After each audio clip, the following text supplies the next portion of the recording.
बिस्मिल्लाहिर्रहमानिर्रहीम। मैं हूं डॉक्टर आबिद और आज आपको बताऊंगा कि गुर्दे की पत्थरी की कितनी अक़साम होती हैं, गुर्दे की पत्थरी किस वजह से होती है और वो कौन सी अद्वियात हैं जो कि गुर्दे की पत्थरी को निकालती हैं, और वो कौन सी डाइट है जो कि गुर्दे की पत्थरी अगर आपको हो जाए तो वो खानी चाहिए, और कौन सी डाइट है जिसे अवॉइड करना चाहिए। गुर्दे की पत्थरी 3 अक़साम की होती है।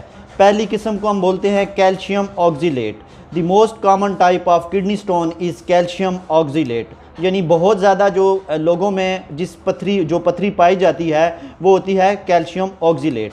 दूसरी किस्म की जो पत्थरी होती है उसे हम कहते हैं कैल्शियम फॉस्फेट।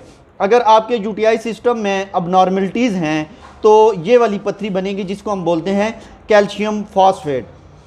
और तीसरी जो कॉमन पत्थरी की किस्म है वो है यूरिक एसिड स्टोन, यानी अगर आपके पेशाब में यूरिक एसिड का लेवल ज़्यादा है तो यूरिक एसिड स्टोन बनेंगे। गुर्दों का काम खून में से फालतू मादों को फ़िल्टर करना होता है। गुर्दे नेफ्रॉन्स की छोटी छोटी नालियों के ज़रिए ये फालतू मादे जिस्म से खारिज करते हैं, लेकिन बाज़ औक़ात कोई केमिकल इन नेफ्रॉन्स में जम कर रुकावट पैदा कर देता है जिसकी वजह से ये नेफ्रॉन्स ब्लॉक हो जाती हैं। इन नेफ्रॉन्स में केमिकल या फालतू मादे जम जाने के बायस छोटी या बड़ी पत्थरियाँ बन जाती हैं। छोटी पत्थरियाँ तो बाज़ औक़ात ख़ुद ब खुद निकल जाती हैं, लेकिन बड़ी पत्थरियों को ऑपरेशन के ज़रिए निकालना पड़ता है, या लेज़र सर्जरी करनी पड़ती है, या फिर आपको मेडिसिन यूज़ करनी पड़ती है।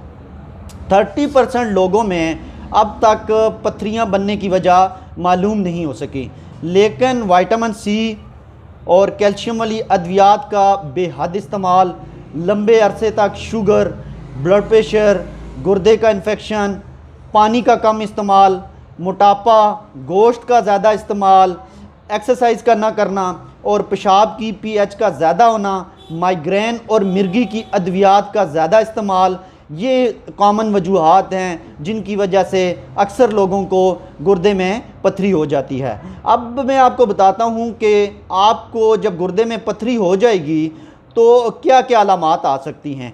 सबसे बड़ी जो अलामत है वो ये है कि आपको गुर्दे के मकाम पर दर्द होगा, शदीद दर्द होगा, और बार बार आपको पेशाब आएगा और पेशाब में खून आ सकता है, और आपको मतली की कैफियत भी हो सकती है। ये तो कुछ अलामात थी जो कि गुर्दे की पत्थरी के दौरान हो सकती हैं। अब मैं आपको बताने जा रहा हूँ कि वो कौन सी मेडिसिन हैं जिनके इस्तेमाल करने से आपकी पत्थरी बहुत ही जल्द निकल सकती है। तो ये याद रखें कि सबसे पहले तो अगर आपको ये प्रॉब्लम्स हैं तो आपने जाके अल्ट्रासाउंड करवाना है, और उसके बाद आप यूरिन आरी करवाएं, अपने पेशाब का टेस्ट करवाएं, और एक गुर्दे का टेस्ट भी आप करवा सकते हैं जिसको बोलते हैं RFT रीनल फंक्शन टेस्ट। अगर आपकी किडनी में 20 mm तक पत्थरी आती है तो सबसे बेस्ट तरीका इलाज होम्योपैथी का तरीका इलाज है। मेरे क्लिनिक में बेशुमार मरीज़ आते हैं किडनी कलकलस यानी गुर्दे की पत्थरी के, और जितने भी पेशेंट को मैंने दवाई दी है, मेडिसिन दी है, अल्लाह के हुक्म से उनकी पत्थरी निकली है। तो आज मैं आपको बताने जा रहा हूँ एक ऐसी मेडिसिन जिससे मैं बेशुमार मरीज़ों की पत्थरी निकाल चुका हूँ। तो ये इस मेडिसिन का नाम है डॉक्टर रैकवेग की, जर्मनी की R27 गौर से सुन लें। 700-750 रुपया इसकी कीमत है, और आपको ये किसी भी होम्यो स्टोर से, अच्छे बड़े होम्यो होलसेल स्टोर से मिल जाएगी। वहाँ से जाके आप परचेज़ करें। आपने इसके 20-20 कतरे आधी प्याली पानी में डाल के 3 टाइम लेने हैं। आपने इसके 20-20 कतरे आधी प्याली पानी में डाल के 3 टाइम लेने हैं। और इसके अलावा मैं अपने क्लिनिक में कुछ होम्योपैथ डॉक्टर को भी मैं बताता चलूँ। सबसे ज़्यादा जो मेडिसिन मैं इसके साथ एक फार्मूला बना के देता हूँ वो है बर्बरस वल्गरस। ये बड़ी बोतल में है, 450 ml की बोतल में है, लेकिन आप छोटी बोतल में मदर टेंक्चर में शवाबे में ले सकते हैं, और मसूद की कंपनी में भी ले सकते हैं। बर्बरस वल्गरस, और उसके बाद सारसाप्रीला, और उसके बाद ओसीमम कैन।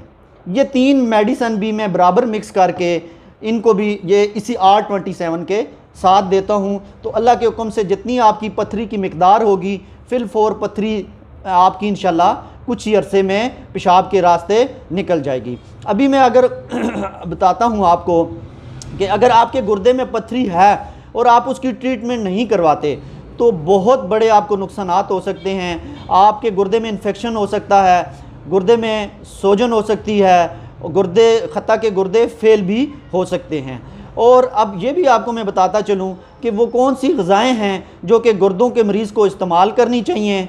आप ग्रीन टी इस्तेमाल कर सकते हैं और कॉफ़ी का इस्तेमाल करें, केला आप यूज़ कर सकते हैं, पपीता फ्रूट्स में पपीता यूज़ कर सकते हैं, लेमन यूज़ करें, अदरक यूज़ कर सकते हैं, प्याज यूज़ कर सकते हैं, ऑलिव ऑयल यूज़ कर सकते हैं, फ़िश यूज़ कर सकते हैं, स्ट्रॉबेरी और गोभी यूज़ कर सकते हैं। और चंद ऐसी ग़िज़ाएँ भी हैं जो मैं आपको बताता चलूँ। ड्राई फ्रूट्स आप नहीं इस्तेमाल करेंगे, नट्स एंड सीड्स नहीं इस्तेमाल करेंगे, पोटैटोज़ यानी आलू नहीं इस्तेमाल करेंगे, टमाटोज़ नहीं इस्तेमाल करेंगे, टमाटर नहीं इस्तेमाल करेंगे और माल्टा नहीं इस्तेमाल करेंगे। तो ये था आज का हमारा लेक्चर। अगर इस मतलब आपको कोई क्वेश्चन पूछना है तो आप कमेंट्स में पूछ सकते हैं और मेरा व्हाट्सएप नंबर है 0314517870। आप मुझसे व्हाट्सएप पे भी मशवरा कर सकते हैं। याद रखें कि गुर्दे का इलाज आप जल्द से जल्द करें ताकि आपको मज़ीद मसाइल का सामना ना करना पड़े। अल्लाह ताला आपका हामी हो, नासर हो। बहुत शुक्रिया।